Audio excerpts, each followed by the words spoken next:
will say, what abuse? They will say psychological abuse, because you are filling your child with all this nonsense. So these laws that are put into place are put for a purpose which could be used down the road to serve objectives completely different from what we believe. Look at the National Credit Act. A current example. We were told that this act was enacted in order to help people because they borrowed too much, to help people so that they don't overextend themselves. And if anybody thinks about this just a little bit, they will realize how ridiculous this is. Why? Because our entire financial system is based upon people borrowing. If nobody borrowed money, there would be no money in circulation. Our entire economic system is based on borrowing. So why would they want to introduce a law that prevents people from borrowing? It will never happen. But there is a reason why the National Credit Act was put into place, and this is my understanding of why it was.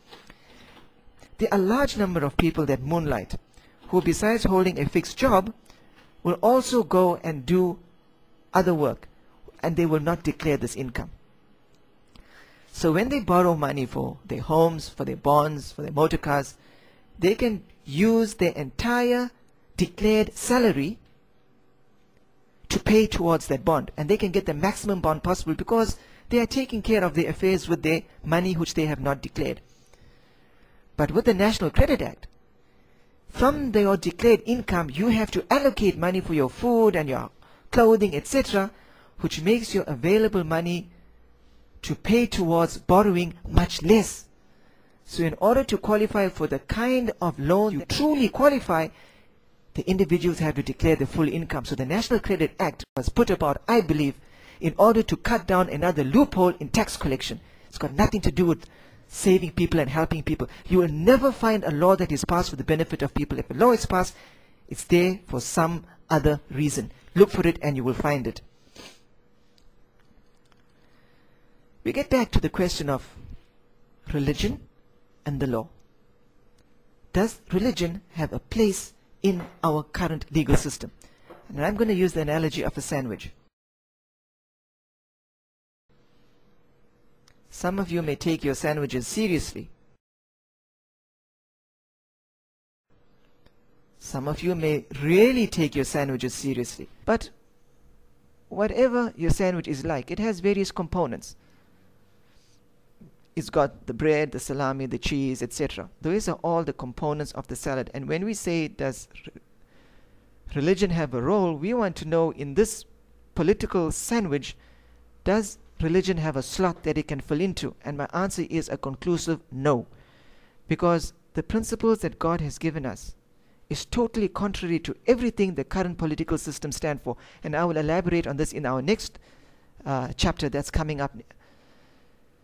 In order for people of religion to get involved in this political structure, you have to abandon your religion. You cannot go in there and take it with you. Because if you did, you would be sidelined. They want you to come in order to submit to them, not for you to change them. They want to change you. So if you are going into that system, it's not going to work. Religion is a sandwich on its own. You can't have one sandwich into another sandwich. So religion and current politics is totally separate. In this new world order that we would like to make a contribution to, in the kind of world we would like to live in, we need to make a change so that our political structure reflects our religious thinking, reflects the value system that God has given us. What does God say about wealth? Does God say that He wants all of us to be poor? Not at all. God encourages the creation of wealth. If that was not the case, He would not have laws that govern the payment of charity. Why would you be paying charity if you haven't got money? He would not give us laws that govern the payment of how we distribute our wealth at the time of our death.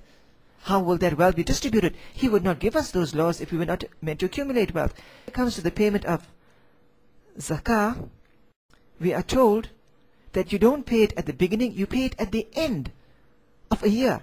And you pay it on accumulated wealth. Why?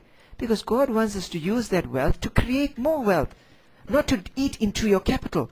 So accumulating wealth is not forbidden by God.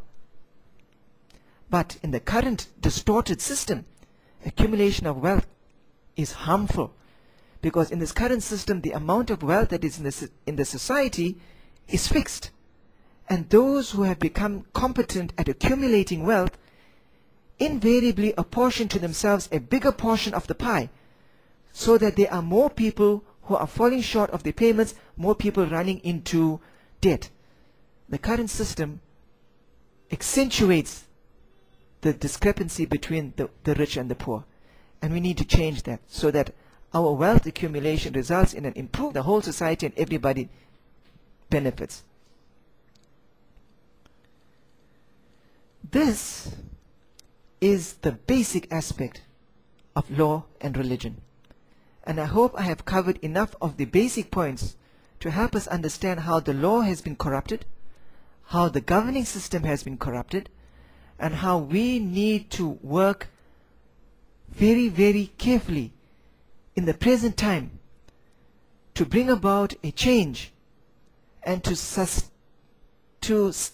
resist and withstand the terrific onslaught that will come against us when we try to free ourselves from the enslavement that has been brought upon us. Let us take a break at this point. Reflect on what I have said. Peace be with you. God willing, when we return, we shall discuss monotheism.